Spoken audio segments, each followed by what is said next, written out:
Hello दोस्तों, स्वागत है आपका एक और नई वीडियो में। आज की इस वीडियो में अपन केमिस्ट्री के इंपॉर्टेंट टॉपिक्स कवर कराने वाले हैं और आज से हम एक सीरीज स्टार्ट कर रहे हैं जिसके अंदर आपको बीएससी थर्ड सेमेस्टर की कंप्लीट केमिस्ट्री हम 7 से 8 दिन में कवर कर रहे होंगे।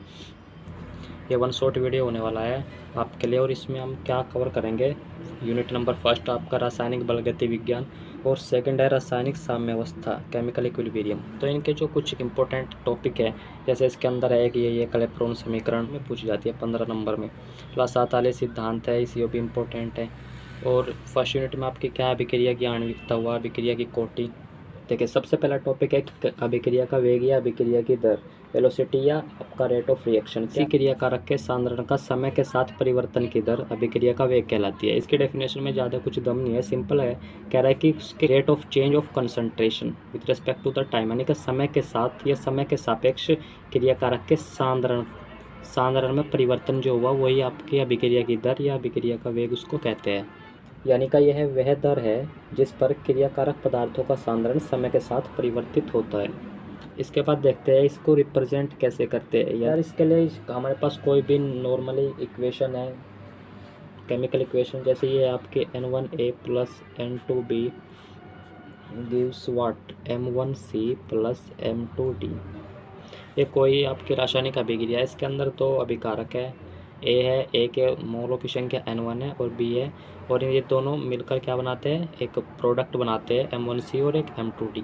ये कोई रिएक्शन है तो इसकी दर, इस क्रिया की दर को रिप्रेजेंट कैसे करते हैं आप वो करते हैं। ये ए है तो ए के लिए हम लिखेंगे 1/N1। मोलों की संख्या पहले आ जाती है माइनस साइन के साथ, और आपका dt ऑफ कंसंट्रेशन ए तो 1/N2 d/dt, यानी का चेंज ऑफ कंसंट्रेशन।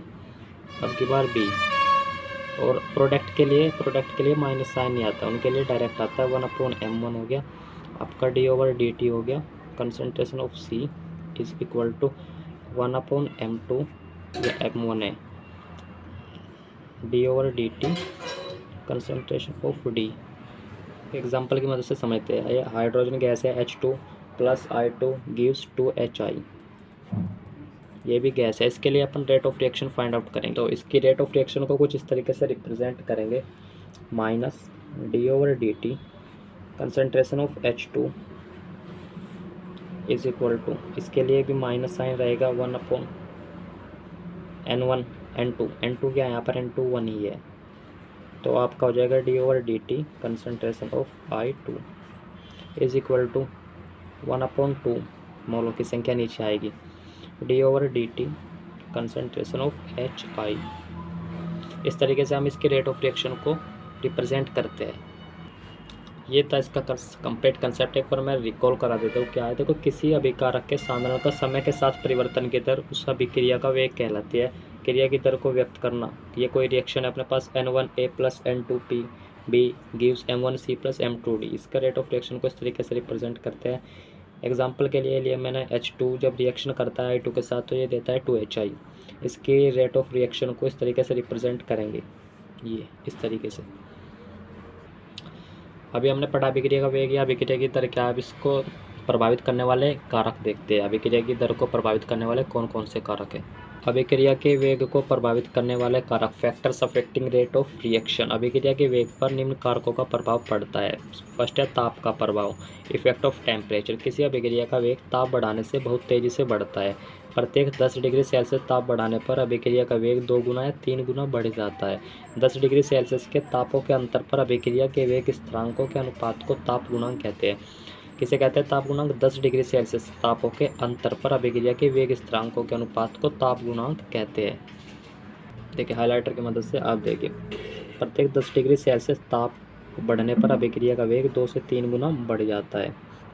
और ताप गुणांक की डेफिनेशन यहीं से हो जाएगी, 10 डिग्री सेल्सियस तापों के अंतर पर अभिक्रिया के वेग स्थिरांकों के अनुपात को ताप गुणांक, टेम्परेचर कोफिशिएंट कहते हैं। ताप गुणांक क्या होगा कि 35 डिग्री, यानी कि 35 डिग्री पर अभिक्रिया का वेग स्थिरांक और 25 डिग्री सेल्सियस पर अभिक्रिया का वेग स्थिरांक, दोनों का जो अनुपात होगा वो होगा आपका ताप गुणांक, टेम्परेचर कोफिशिएंट। सेकंड है अपने पास सांद्रण का प्रभाव। हम जानते हैं कि समय के साथ अभिकारकों की सांद्रता घटती है। जैसे जैसे टाइम बढ़ते जाता है अभिकारकों की सांद्रता क्या होती जाती है, घटती जाती है। अभिकारकों की सांद्रता घटती है तथा समय के साथ अभिक्रिया का वेग भी कम होता जाता है। अतः हम कह सकते हैं कि अभिकारकों का सांद्रण कम होने पर अभिक्रिया का वेग घटता है। लिखेंगे कैसे? सबसे पहले हेडिंग लिखनी है सांद्रण का प्रभाव, फिर लिखेंगे अभिकारकों का सांद्रण कम होने पर अभिक्रिया का वेग घटता जाता है। थर्ड पॉइंट है अपना पृष्ठ क्षेत्रफल का प्रभाव। मेन लाइन ये है आपकी, इसको मैं हाईलाइट कर रहा हूँ। क्या अभिकारक का पृष्ठ क्षेत्रफल बढ़ने से, किसका पृष्ठ क्षेत्रफल की बात कर रहा है? अभिकारकों का। जब पृष्ठ क्षेत्रफल बढ़ जाता है तो अभिक्रिया का वेग बढ़ता है। तीनों के बढ़ने से बढ़ रहा है, यानी का टेम्परेचर बढ़ा है तब भी बढ़ रहा था। सांद्रण कम किया तो कम होगा, और सांद्रण बढ़ावेंगे कंसंट्रेशन तो अभिक्रिया का वेग भी बढ़ेगा। थर्ड पॉइंट आपका पृष्ठ क्षेत्रफल। जैसे जैसे अभिकारक का पृष्ठ क्षेत्रफल बढ़ाते हैं तो अभिक्रिया का वेग भी बढ़ता जाता है। फोर्थ पॉइंट है उत्प्रेरक का प्रभाव। उत्प्रेरक का क्या प्रभाव पड़ता है? सामान्य रूप से उत्प्रेरक क्या कार्य करते हैं? किसी भी दिए गए टेम्परेचर पर किसी क्रिया के वेग को बढ़ा देते हैं। क्या करते हैं? मैं हाईलाइट कर रहा हूँ, देखो। ताप पर किसी क्रिया के वेग को बढ़ा देते हैं, यानी कि 3-4 जो पॉइंट हमने देखे, ये क्या काम कर रहे थे? ये बढ़ा रहे थे, यानी कि जैसे जैसे ये बढ़ेंगे वैसे वैसे रेट ऑफ रिएक्शन यानी कि अभिक्रिया का वेग भी बढ़ जाएगा। सांद्रण के बढ़ाने से बढ़ेगा, टेम्परेचर के बढ़ाने से बढ़ेगा, पृष्ठ क्षेत्रफल के बढ़ाने से बढ़ेगा। पृष्ठ क्षेत्रफल किसका? अभिकारकों का। और उस पर उत्प्रेरक का प्रभाव भी यही है कि उत्प्रेरक भी उसके रेट को बढ़ा देते हैं। नेक्स्ट टॉपिक है अपना अभिक्रिया की आणविकता, मॉलिक्यूलरिटी ऑफ रिएक्शन। अभिक्रिया की आणविकता क्या है? यह भी इम्पोर्टेंट टॉपिक है, इसको देखते हैं। किसी साधारण समीकरण द्वारा प्रदर्शित रासायनिक अभिक्रिया में, कोई रासायनिक अभिक्रिया है आपकी जो किसके थ्रू प्रदर्शित है? किसी भी जनरल इक्वेशन के द्वारा प्रदर्शित है, तो उस अभिकारक में भाग लेने वाले अणुओं की संख्या, अभिकारक के कितने अणुओं ने भाग लिया, उस संख्या को अभिक्रिया की आणविकता कहते हैं। किसको कहते हैं? रासायनिक अभिक्रिया में अभिकारक के भाग लेने वाले कुल अणुओं की संख्या को उस अभिक्रिया की आणविकता कहते हैं। वे अभिक्रिया जिनमें केवल एक अणु भाग लेगा, एक अणु का अभिक्रिया कहलाती है यूनिमोलिकुलर, और जिनमें 2 अणु भाग लेते हैं उन्हें द्विअणु, और जिनमें 3 लेते हैं उनको त्रिअणु का अभिक्रिया कहते हैं। जैसे एग्जाम्पल के लिए NH4NO2 का अपघटन जब हम करते हैं तो क्या होता है? N2 अलग हो जाता है और आपका जल अलग निकल जाता है। इसी टाइप से हाइड्रोजन पेरोक्साइड का अपघटन H2O2 का जब हम अपघटन करते हैं तो जल अलग हो जाता है और हाफ O2 अलग निकल जाता है। आई होप आपको क्लियर होगा कि किसी साधारण समीकरण द्वारा प्रदर्शित रासायनिक अभिक्रिया में अभिकारक के भाग लेने वाले कुल अणुओं की संख्या को अभिक्रिया की आणविकता कहते हैं। जैसे अपने पास ये कोई रिएक्शन है N1A + N2B + N3C, तीनों मिलकर उत्पाद बना रहे हैं, तो इसके लिए आणविकता क्या होगी? आणविकता होगी मोलों की टोटल संख्या। A के मोलों की संख्या N1, B के मोलों की संख्या N2, C के मोलों की संख्या N3। नेक्स्ट डेफिनेशन है अभिक्रिया की कोटि, ऑर्डर ऑफ रिएक्शन। जब अभिकारकों में रासायनिक परिवर्तन होता है, किसमें? अभिकारकों में, तो इनकी सांद्रता भी बदलती है। सिंपल सी बात है भाई, जब रासायनिक परिवर्तन होगा तो सांद्रता बदलेगी बदलेगी। अतः अभिकारक के अणुओं की वह संख्या जिनके रासायनिक परिवर्तन के परिणाम स्वरूप सांद्रण परिवर्तन होता है। अणुओं की वह संख्या है जिसके रासायनिक परिवर्तन के परिणाम के स्वरूप सांद्रण परिवर्तन होता है, कंसंट्रेशन चेंज होती है, उसे अभिक्रिया की कोटि कहते हैं। अभिकारक के अणुओं की वह संख्या जिनके रासायनिक परिवर्तन के परिणाम स्वरूप सांद्रण परिवर्तन होता है, अभिक्रिया की कोटि कहलाती है। अभिक्रिया की आणविकता क्या थी? उसमें कुल अणुओं की संख्या थी, यानी कि रासायनिक अभिक्रिया में अभिकारक के भाग लेने वाले कुल अणुओं की संख्या अभिक्रिया की आणविकता, और उन अणुओं की संख्या जिनके परिवर्तन से सांद्रण परिवर्तन हुआ, कोटि। कुल अणुओं की संख्या आणविकता, और केवल उन अणुओं की संख्या जिनके परिवर्तन से सांद्रण परिवर्तन हुआ रिएक्शन का, आपकी अभिक्रिया की कोटि होगी। सो इस डेफिनेशन को आप यहाँ से, इतनी डेफिनेशन है, सिर्फ इतनी लिखनी है आपको कि अभिकारक के अणु की वह संख्या जिनके रासायनिक परिवर्तन के परिणाम स्वरूप सांद्रण परिवर्तन होता है, अभिक्रिया की कोटि कहलाती है। नाउ इसमें है आपका आणविकता और अभिक्रिया की कोटि अभी हमने पढ़ ली। अभी इसमें डिफरेंस देखते हैं, दोनों के अंदर क्या डिफरेंस है, क्या अंतर है दोनों में, ठीक है ना। तो आणविकता में फर्स्ट पॉइंट है कि आपका यह क्रिया करने वाली स्पीसीज की संख्या है। क्या है? कुल अणुओं की संख्या है जो कि साधारण अथवा तत्वों के रूप में अभिक्रिया में परस्पर टकराते हैं। जबकि अभिक्रिया की कोटि क्या है? यह अणुओं के सांद्रण में परिवर्तित होने वाले अणुओं की घातों का योग है। किसकी घातों का योग? अणुओं की। कौन से अणु? जो सांद्रण में परिवर्तित हो रहे हैं, उन अणुओं की घातों का योग है। दूसरा पॉइंट ये है कि ये जो आणविकता है ना, ये एक सिद्धांतिक अवधारणा है, जबकि ये एक प्रायोगिक रूप से ज्ञात मान है, प्रैक्टिकल वैल्यू है। इसका मान शून्य नहीं हो सकता, आणविकता शून्य नहीं हो सकती। आणविकता शून्य का क्या मतलब है कि कोई किसी भी अणु ने भाग नहीं लिया। जब कोई अणु भाग नहीं लेगा तो रिएक्शन नहीं होगी, सीधी सी बात है भाई। तो इसका मान कभी भी शून्य नहीं हो सकता, जबकि इसका मान शून्य हो सकता है। साथ ही साथ इसका मान आपका फ्रैक्शन भी हो सकता है। चौथा पॉइंट है, इसका मान भिन्नात्मक हो सकता है, जबकि इसका मान सदैव पूर्ण संख्या होगी और शून्य नहीं हो सकता। इसका मान रासायनिक समीकरण में परिवर्तित नहीं होता है। इसका मान सांद्रण, दाब तथा ताप आदि कारकों के साथ साथ परिवर्तित होता जाता है। ये दोनों में डिफरेंस है, शून्य कोटि की अभिक्रिया है।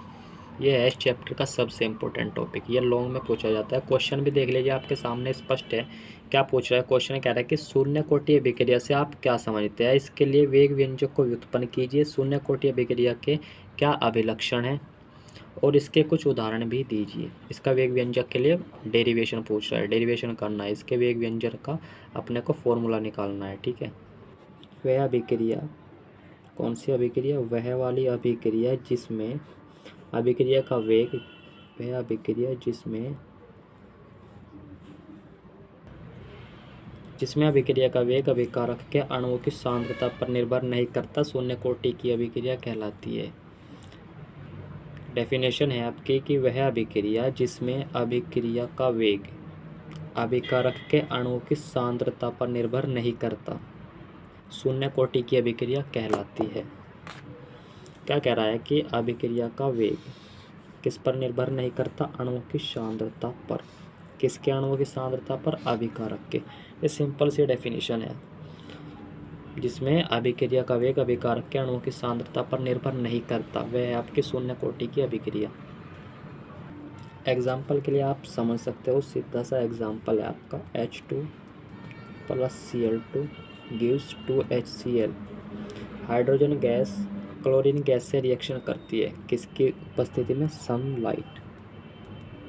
सनलाइट की उपस्थिति में। तो ये जो रिएक्शन है, ये शून्य कोटि की अभिक्रिया है आपकी। अब शून्य कोटि की अभिक्रिया की हमने डेफिनेशन देखी। अब देखेंगे इसके लिए अपन वेग स्थिरांक का जो फॉर्मूला है उसका डेराइव करेंगे उसको। उसके लिए यही मान लिया हमने, कोई अपने पास शून्य कोटि की अभिक्रिया इस प्रकार है। माना कोई शून्य कोटि की अभिक्रिया, शून्य कोटि रिएक्शन इस प्रकार है। शून्य कोटि अभिक्रिया है आपकी, ये ए है और इसने आपका उत्पाद बना दिया।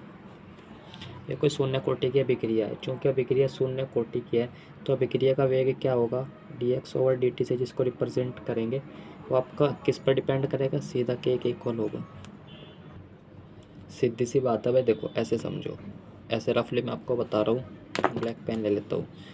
ये आपका ए है और इसने कोई भी प्रोडक्ट बना दिया, कोई भी प्रोडक्ट P या B जिससे रिप्रेजेंट करना है कर लो। ये कोई प्रोडक्ट बनाया तो क्या होगा, प्रारंभ में इनिशियल कंडीशन ये, प्रारंभ में इसकी मात्रा कितनी थी, A थी। और प्रोडक्ट क्या था, प्रोडक्ट कुछ नहीं बना था, प्रारंभ में 0 था। आफ्टर टी टाइम बाद क्या हुआ, एक्स मोल ने रिएक्शन किया और आपके पास कितना बचा, A-X। एक्स मोल ने इसके रिएक्शन कर चुके, बचा कितना, A-X। प्रथम कोटि के होने के कारण इसका जो आपका रेट ऑफ चेंज होगी वो किसके अनुक्रमानुपाती होगी, 0 घात के पावर 0। 0 पावर का क्या मतलब है, 0 पावर का मतलब होता है 1। जब साइन ऑफ प्रोपोर्शनैलिटी हटाते हैं तो क्या लगाते हैं, नियतांक लगाते हैं k, और इसकी वैल्यू कितनी होगी, 1। सो इस प्रकार से मैंने यहाँ पे डायरेक्ट लिख दिया कि dx/dt = k। ऐसे लिखना है आपको, वहाँ पे ऐसे नहीं समझाना, ठीक है ना। ऐसे लिखना है कि सबसे पहले माना कोई शून्य कोटि की अभिक्रिया है, A उसका अभिकारक है, इसने उत्पाद बना दिया, तो इसका जो रेट ऑफ चेंज होगी वो डायरेक्टली k के प्रोपोर्शनल होगी, k के इक्वल होगी। अब हमको k की वैल्यू फाइंड आउट करनी है।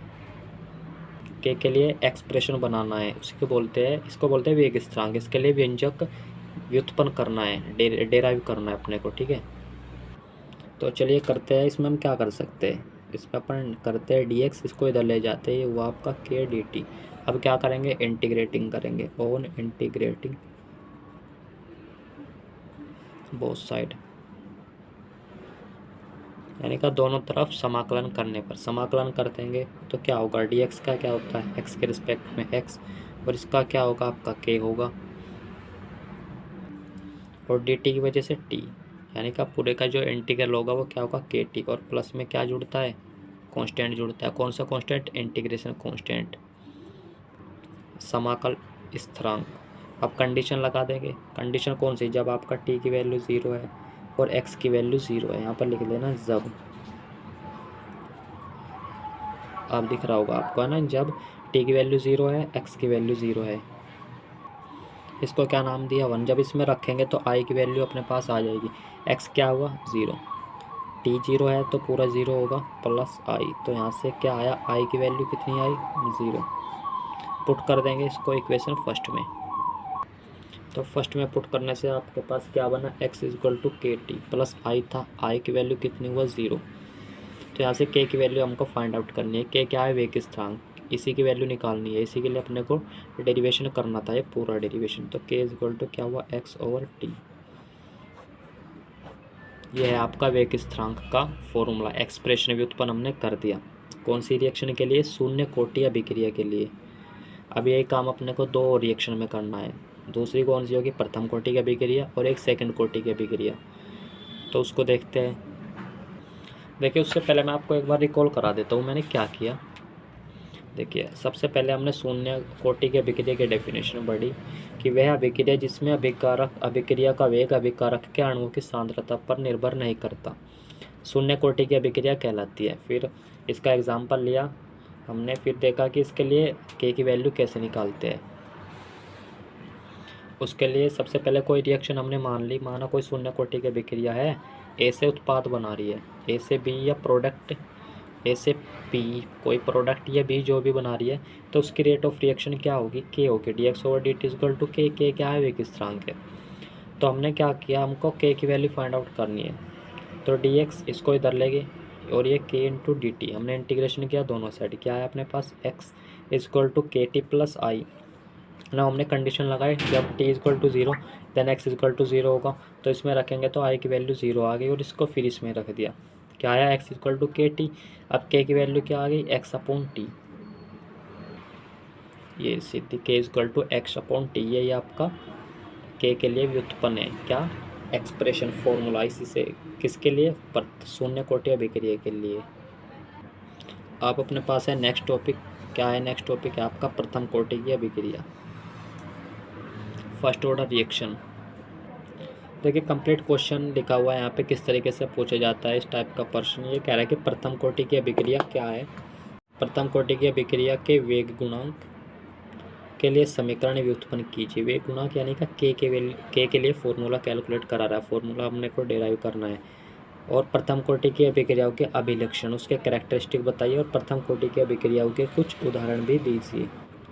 प्रथम कोटि की अभिक्रिया, वे अभिक्रिया जिनमें अभिक्रिया का वेग अभिकारक के केवल एक अणु, कितने अणु, केवल एक अणु की सांद्रता पर निर्भर करता है, या उसकी सांद्रता में परिवर्तन होने से कंप्लीट रिएक्शन की सांद्रता परिवर्तित हो जाती है।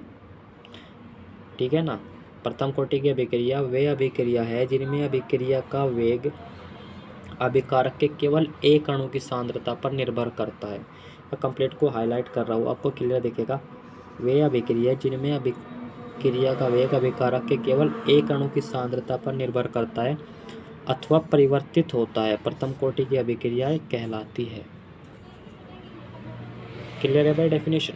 वे अभिक्रिया जिनमें अभिक्रिया का वेग अभिकारक के केवल एक अणु की सांद्रता पर निर्भर करता है, प्रथम कोटि की अभिक्रिया कहलाती है। उदाहरण के लिए कोई आपका पास ए अभिकारक है, उसने उत्पाद बनाया, तो dx/dt क्या होगा आपका, k इंटू ए की पावर 1 या केवल ए की कंसंट्रेशन पर डिपेंड कर रहा है। अब इसके लिए वेग व्यंजक निकालते हैं। प्रथम कोटि की अभिक्रिया के लिए वेग व्यंजक क्या होगा, मान लिया अपने पास कोई प्रथम कोटि की अभिक्रिया इस प्रकार से है, ए है और उसने उत्पाद बना दिया। माना ए का प्रारंभिक सांद्रण a मोल प्रति लीटर है, माना t समय में a के x मोल प्रति लीटर क्रिया करते हैं, जिससे a माइनस x मोल प्रति लीटर शेष बचे रहते हैं। अतः प्रथम कोटि की अभिक्रिया के लिए, देखिए मैं इसको आपको पेपर पे समझाता हूँ, ठीक है। देखिए अपने पास कोई प्रथम कोटि की अभिक्रिया इस प्रकार से है ए और इसने क्या बना दिया, बी बना दिया। प्रोडक्ट क्या है आपका, बी। देखिए प्रारंभ में सांद्रण यानी का कंसंट्रेशन कितना है, इसका ए है, यहाँ पर 0। टी समय बाद क्या हुआ, टी टाइम बाद क्या हुआ आपका, ए जो है ना इसके एक्स मोल प्रति लीटर क्रिया करते हैं, तो कितने बचे, एक्स ने क्रिया कर लिया यानी का प्रोडक्ट बना दिया, तो यहाँ पर कितना बचा, ए माइनस एक्स।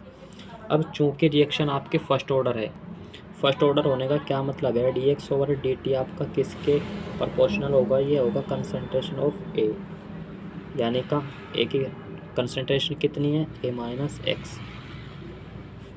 अब जब साइन हटाते हैं हम, साइन ऑफ प्रोपोर्शनलिटी हटाते हैं तो क्या करते हैं, इज इक्वल टू लगाते हैं, तो यहाँ पर के लेते हैं, क्या है, के वेग स्थिरांक है, कांस्टेंट है कोई भी, ये हुआ आपका ए माइनस एक्स। इधर चल रहा है आपका D X over D T. अब क्या करेंगे, एक्स वाले एक तरफ ले लेंगे और कांस्टेंट एक तरफ लेंगे, सीधी सी बात है भाई, डी एक्स रहेगा और इधर ए माइनस एक्स इधर हो जाएगा और ये हो जाएगा आपका के इंटू डी टी। अब क्या करेंगे, वही समाकलन करने पर दोनों साइड का, हिंदी में लिख रहा हूँ अब की बार, दोनों पक्षों का समाकलन करने पर, दोनों पक्षों का क्या करने पर, समाकलन करने पर, समाकलन करने पर क्या आएगा हमारे पास आएगा ये 1/a माइनस एक्स की फॉर्मूले से करते हैं इसको। 1/x का समाकलन या इंटीग्रेशन क्या होता है, 1/x का होता है log बेस ई एक्स, log x बेस में e यानी का log, और x की जगह क्या है आपका a माइनस एक्स, एंड इसका फिर अगेन होता है बटे में होता है, ठीक है। x के स्थान पर क्या आ जाएगा, -1, यानी कि माइनस से, सीधी सी बात है, माइनस से गुना कर दिया, ठीक है भाई। इधर क्या होगा, इधर k होगा के टी, डी टी की वजह से t, यानी का इसका क्या हो जाएगा के टी, और प्लस में आपका आई क्या है, आई आपका इंटीग्रेशन कांस्टेंट, समाकल नियतांक। सेम वही पहले की तरीके से कंडीशन लगाते हैं, जब t इक्वल टू क्या हुआ 0, दैन x इक्वल टू 0, तो क्या होगा, जब x 0 होगा तो इधर क्या बचा, log a, t 0 हो गया तो ये भी 0 हो गए, ये वैल्यू क्या होगी, 0 होगी भाई, बचा i, log a आ गई i की वैल्यू, बेस में क्या चल रहा है, बेस में चल रहा है आपका e। सेम इस वैल्यू को यहाँ पे रख दो, ये इक्वेशन फर्स्ट थी, तो पुट इन फर्स्ट, यहाँ पे लिखेंगे आई का मान, देखो पूरा लिखना है आपको, एग्जाम में हमेशा पूरा लिखो, ज़्यादा से ज़्यादा लिखे, आई का मान इक्वेशन 1 में रखने पर, जब आई की वैल्यू यहाँ पर रखेंगे तो क्या आएगा अपने पास, सीधी सी बात है भाई, ये लोग रहेगा माइनस का लोग ई, ये तो जुगतू रहेगा, बचेगा के टी, और इसकी वैल्यू क्या होगी, माइनस लोग ए बेस ई, ठीक है भाई। अब क्या करेंगे, लॉग वाले सारे टर्म एक तरफ ले लो, तो के टी इक्वल टू, इसको इधर लाऊंगा मैं, तो क्या आएगा, ये प्लस में आएगा लॉग बेस ई ए, और ये रहेगा माइनस में, यानी का लॉग ए माइनस एक्स। अब लॉग की प्रॉपर्टी से क्या हो जाएगा, लॉग की प्रॉपर्टी लगेगी log M minus log N, यानी का लॉग एम अपॉन एन, यानी का log base E A upon A minus X. कहाँ से आई है लाइन, ये है लॉग की प्रॉपर्टी लगा दी सीधी, कि भाई log M minus log N किसके इक्वल होता है, लॉग एम अपॉन एन के इक्वल होता है। अब अपने को के की वैल्यू चाहिए, के लिए तो फॉर्मूला डिराइव कर रहे हैं अपन, तो ये आ जाएगा 1/t, और ये एज इट इज़ लॉग ई और ए अपॉन ए माइनस एक्स। अब इसमें थोड़ा सा चेंज और आप कुछ इस तरीके से कर सकते हो, यहाँ पर बेस ई है, इस ई को हटाते हैं, जब हम बेस 10 में इसको कन्वर्ट करते हैं तो हम क्या करते हैं 2.303 से मल्टीप्लाई कर देते हैं, तो ये हो जाएगा आपका 2.303 अपॉन टी लॉग, अब की बार बेस 10 और ए अपॉन ए माइनस एक्स। तो ये हो गया आपके लिए इक्वेशन, जो प्रथम कोटि की अभिक्रिया है उसके लिए वेग व्यंजक।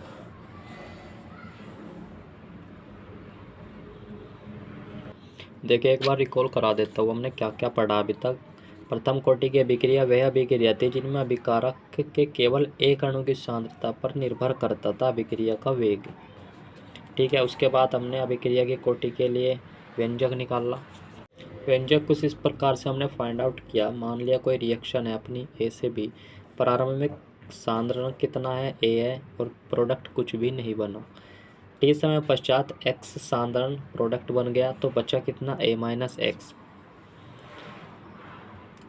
अब रिएक्शन क्या है, फर्स्ट ऑर्डर है, फर्स्ट ऑर्डर यानी का ए की कंसंट्रेशन पर डिपेंड करेगा, D X over D T. Sign proportionality हटाएंगे, स्थिरांक लगाएंगे के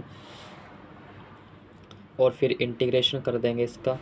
पहले तो इसको हमने क्या किया, इसका पक्षांतर करा, डी एक्स के नीचे यानी का एक्स वाले एक तरफ लिया है और आपका कांस्टेंट टर्म और डी टी एक तरफ लिया है। फिर क्या किया हमने, फिर दोनों पक्षों का समाकलन कर दिया। यहाँ देखिए अब दिख रहा होगा आपको, इसका समाकलन करेंगे तो क्या होगा, माइनस के log A minus x base में ई और इसका हो गया आपका के टी प्लस आई। कंडीशन लगाई जब टी की वैल्यू 0 है तो एक्स की वैल्यू 0 होगी, I equal to minus log e base में और ए, ये आपकी वैल्यू आ गई। इसको इक्वेशन फर्स्ट में पुट किया, वही जो किया वही लिखा। आई का मान समीकरण 1 में रखने पर यहाँ से हमने इसकी वैल्यू इक्वेशन नंबर फर्स्ट में रख दिया। देन इसको थोड़ा अरेंजिंग किया, रीअरेंज किया और अपन लास्ट फाइनल यहाँ तक पहुँचे। के की वैल्यू ये आ गई, ये फाइनल है आपका, यही है एक्सप्रेशन। इसी से न्यूमेरिकल करते हैं हम सोल्व और इसी से सारी प्रॉब्लम सोल्व करते हैं फर्स्ट ऑर्डर रिएक्शन, प्रथम कोटि की अभिक्रिया की।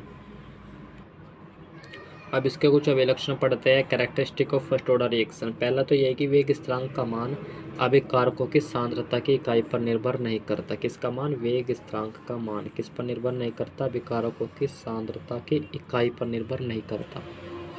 पूरे को हाईलाइट कर देता हूँ, आपको अच्छा दिखेगा। आप देखिए, वेग स्थिरांक का मान अभिकारकों की सांद्रता की इकाई पर निर्भर नहीं करता। दूसरा है आपका प्रथम कोटि के वेग स्थिरांक का मात्रक समय का विलोम होता है। सिंपल सी बात है, के की जो यूनिट है ना वो लिख दिया, आपको इतना लिखना है सिर्फ, ठीक है। एग्ज़ाम में जब आता है तो के की वैल्यू निकालनी है, फिर आपको इसके कैरेक्टरिस्टिक में 3-4 कैरेक्टरिस्टिक लिखना है। पहला ये हो गया कि वेग स्थिरांक का मान अभिकारकों की सांद्रता की इकाई पर निर्भर नहीं करता, और दूसरा है आपका प्रथम कोटि की का जो वेग स्थिरांक आया उसका जो मात्रक है वो समय का इन्वर्स है, टाइम इन्वर्स। तीसरा कैरेक्टरिस्टिक है आपका प्रथम कोटि की अभिक्रिया के किसी भी अंश को पूर्ण होने में लगा समय प्रारंभिक सांद्रता पर निर्भर नहीं करता। प्रथम कोटि की अभिक्रिया के किसी भी अंश को पूर्ण होने में लगा समय अभिकारक की प्रारंभिक सांद्रता पर निर्भर नहीं करता। तो यार हमने शून्य कोटि की अभिक्रिया देखी, फर्स्ट कोटि की अभिक्रिया देखी और अब हम देखते हैं सेकंड कोटि की अभिक्रिया। इसका भी क्वेश्चन बन जाता है अक्सर एग्जाम में, और जब भी आपका क्वेश्चन इस टाइप का बनेगा ना, फर्स्ट कोटि की अभिक्रिया के लिए हो या द्वितीय कोटि की अभिक्रिया के लिए हो या प्रथम कोटि की अभिक्रिया के लिए, तो क्वेश्चन आपका लॉन्ग में बनेगा। लॉन्ग का मीन्स है कि 15 नंबर आपको देकर जाएगा एग्जाम में अगर क्वेश्चन फंसता है इस चैप्टर से। पढ़ते हैं यार, द्वितीय कोटि की अभिक्रिया क्या है, क्या इसकी डेफिनेशन है, फिर इसके लिए भी अपन के की वैल्यू फाइंड आउट करेंगे। कह रहा है कि वह अभिक्रिया जिसमें अभिकारकों के दो अणुओं की सांद्रता में परिवर्तन होता है द्वितीय कोटि की अभिक्रिया कहलाती है। ठीक है, वह अभिक्रिया जिसमें अभिकारकों के दो अणुओं की सांद्रता में परिवर्तन होता है द्वितीय कोटि की अभिक्रिया कहलाती है। प्रथम कोटि की अभिक्रिया में हमने क्या पढ़ा कि केवल एक अणु की सांद्रता में परिवर्तन होता है प्रथम कोटि की, किसी भी अणु की सांद्रता में परिवर्तन नहीं होता, वो आपकी शून्य कोटि की अभिक्रिया। एक अणु की सांद्रता में परिवर्तन प्रथम कोटि, दो अणु की सांद्रता में परिवर्तन द्वितीय कोटि। सीधी सी बात है नहीं क्या, सीधी सी भाई, कोई परिवर्तन नहीं हो रहा तो शून्य कोटि की अभिक्रिया। एक अणु में चेंज हुआ, एक अणु की सांद्रता कंसंट्रेशन में चेंज हुआ तो प्रथम कोटि की अभिक्रिया, और दो अणुओं की सांद्रता में चेंज हुआ तो आपका द्वितीय कोटि की अभिक्रिया। डेफिनेशन सीधी ये होगी कि किसी भी अभिक्रिया में यदि अभिकारकों के दो अणुओं की सांद्रता में परिवर्तन होता है तो वह द्वितीय कोटि की अभिक्रिया कहलाती है। अब इसके लिए के का डेरिवेशन करते हैं। इसमें दो केस बनेंगे, जब केवल एक अभिकारक के समान सांद्रताओं के दो अभिकारक हो, या तो केवल एक अभिकारक हो या समान सांद्रताओं के दो अभिकारक हो। ठीक है, वही जैसे अभी तक हमने किया कि कोई सामान्य कोटि की सामान्य द्वितीय कोटि की अभिक्रिया लिया, फिर उसमें क्या हुआ, ये हुआ a प्लस बी ने उत्पाद बनाया, उसके पास हमारे पास क्या है, दो अभिकारक है, तो इन्होंने उत्पाद बनाया। तो प्रारंभ में a थी मात्रा उत्पाद की। देखो मैं इसको समझा देता हूँ, आपको पेपर पे समझाता हूँ, ठीक है। देखो ये कोई रिएक्शन है, a प्लस बी और इसने c बनाया, तो प्रारंभ में क्या थी, मात्रा a थी, और यहाँ पर प्रोडक्ट कुछ नहीं बना था, ज़ीरो, कुछ नहीं बना था। फिर एक्स मोल बन चुका, अपने पास क्या कितना बचा, ए माइनस एक्स, और यहाँ पर कितना बच गया, एक्स बन चुका अपने पास। तो डी एक्स और डी टी क्या होगा, एक सेकेंड, अब देखिए, अब थोड़ा अच्छा दिखेगा है ना। डी एक्स और डी टी आपका किस किस के होगा, ये होगा आपका कंसंट्रेशन एक एंड कंसंट्रेशन बी, दो अणुओं की सांद्रता पर निर्भर करता है। तो द्वितीय कोटि की अभिक्रिया है, एक ए है एक बी है डेफिनेशन से। फिर वही अपना रोज का काम जो अभी तक हमने किया, क्या करेंगे, साइन हटाएंगे तो क्या लगाएंगे यार, अब तो याद हो गया आपको याद हो गया होगा ना, क्या लगाएंगे, साइन हटाएंगे तो क्या लगाएंगे, ए की कितनी है, ए माइनस एक्स, और बी की वैल्यू सॉरी ए माइनस एक्स। यहाँ देखिए टी समय बाद ए माइनस एक्स, यहाँ पे लिख सकते हो आप प्रारंभ में, और यहाँ पर टी समय के बाद। तो ए माइनस एक्स क्या हुआ आपका डी एक्स, इसको मैं ए माइनस एक्स का होल स्क्वायर इसको नीचे ले आऊँगा इधर लेफ्ट हैंड साइड में, और इधर के डी टी, सेम वही क्या करेंगे जो अभी तक किया, अपन इसका इंटीग्रेशन करेंगे। इंटीग्रेशन कैसे करेंगे, 1/x² का इंटीग्रेशन क्या होता है, माइनस का 1/x होता है ना। सो इसका कितना होगा, माइनस का 1/x, एक्स के स्थान पर क्या है, ए माइनस एक्स का फिर अगेन करेंगे तो फिर माइनस, उस माइनस से ये हो जाएगा आपका प्लस, ये के बचेगा, ये टी बचेगा, और यहाँ पर एक आई जुड़ जाएगा। आई क्या है, इंटीग्रेशन कांस्टेंट। फिर वही कंडीशन लगाएंगे प्रारंभ वाली जो हमने अभी तक किया है, T equal to 0 then X equal to 0। तो एक्स 0 तो 1/a बचा, के इंटू टी, टी क्या है 0, यानी का 0 प्लस आई, यानी का आई की वैल्यू यहाँ से कितनी हो गई, आई की वैल्यू हो गई 1/a। ये थी आपकी इक्वेशन फर्स्ट। इस वैल्यू को यहाँ पर रखोगे तो आप क्या पाओगे, क्लियर है ना, क्लियर दिख रहा है, यस क्लियर दिख रहा है। इसको सेम यहाँ पे पुट कर दो, आई के स्थान पर क्या हुआ, देखो ये as it is 1/1 a minus X is equal to K T ऐसे ही, और इसके स्थान पर 1/a क्या करेंगे, इसकी ये इधर आएगा तो के टी इक्वल टू क्या होगा आपका 1/a minus x minus 1/a। हमने क्या किया, एलसीएम ले लेंगे, a minus A plus x हो जाएगा, और आपका a into A minus x, LCM तो आता होगा लेना है ना, हाँ एलसीएम ले लिया मैंने। फिर क्या किया, ए से ए कैंसिल आउट, क्या बचा अपने पास बचा x/a इंटू ए माइनस एक्स। अब दिख रहा है ना, यस। बट हमको के की वैल्यू निकालनी है, के के लिए एक्सप्रेशन निकालने है, तो टी को भी इधर पूछा दो, क्या होगा 1/t होगा, और ये आपका x into a minus x, ये आ गया आपका एक्सप्रेशन फॉर द्वितीय कोटि की अभिक्रिया। एक बार दोबारा इसको रिकॉल करा देता हूँ थोड़ा ब्रीफली, यस। देखो यार क्या किया मैंने, ये थी हमारी कोई रिएक्शन थी, a प्लस बी ने c बनाया। प्रारंभ में क्या थी, a थी, इसकी कंसंट्रेशन, इसकी a थी, और प्रोडक्ट कुछ नहीं बना था तब तक। टी समय बाद इसके एक्स मोल बन चुके, प्रोडक्ट बना दिया, तो यहाँ पर इसकी कंसंट्रेशन कितनी बची, a माइनस एक्स, इसकी a माइनस एक्स। तो डी एक्स और डी टी किसके अनुपाती होगा, अनुपाती या समानुपाती या directly proportional, a and b, sign हटाएंगे कांस्टेंट लगाएंगे, के इसकी वैल्यू a माइनस एक्स, इसकी a माइनस एक्स, स्क्वायर होगा, इधर आएगा a माइनस एक्स का whole square equal to K D T, 1/a minus X equal to K T plus I की वैल्यू निकाल लेंगे जब T equal to 0, X equal to 0 निकाल लेंगे, इसमें रखेंगे, और फाइनली आंसर अपने पास आ जाएगा। क्या होगा, ये सक्रिय अणुओं में ऊर्जा एक निश्चित मान से अधिक होती है, और यह ऊर्जा जो अणु के सक्रिय बनाने में प्रयोग होती है सक्रियण ऊर्जा कहलाती है।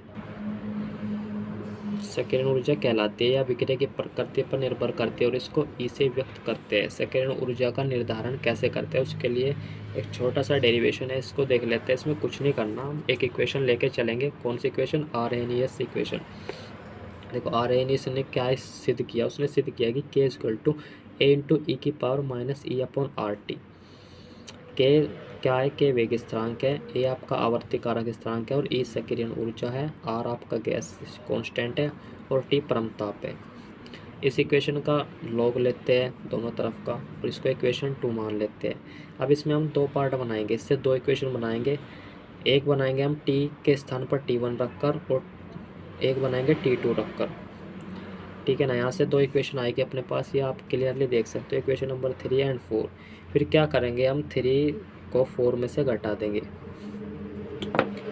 आप ऐसे समझिए, देखिए K2 माइनस K1, जब इसमें से इसको घटाएंगे ना तो अपने पास क्या बनेगा, इस टाइप का बन जाएगा, और इसका एलसीएम लेके अपने पास फाइनली इक्वेशन आ जाएगी, इक्वेशन नंबर 5। और यही इक्वेशन से हम ई का मान निर्धारित करते हैं।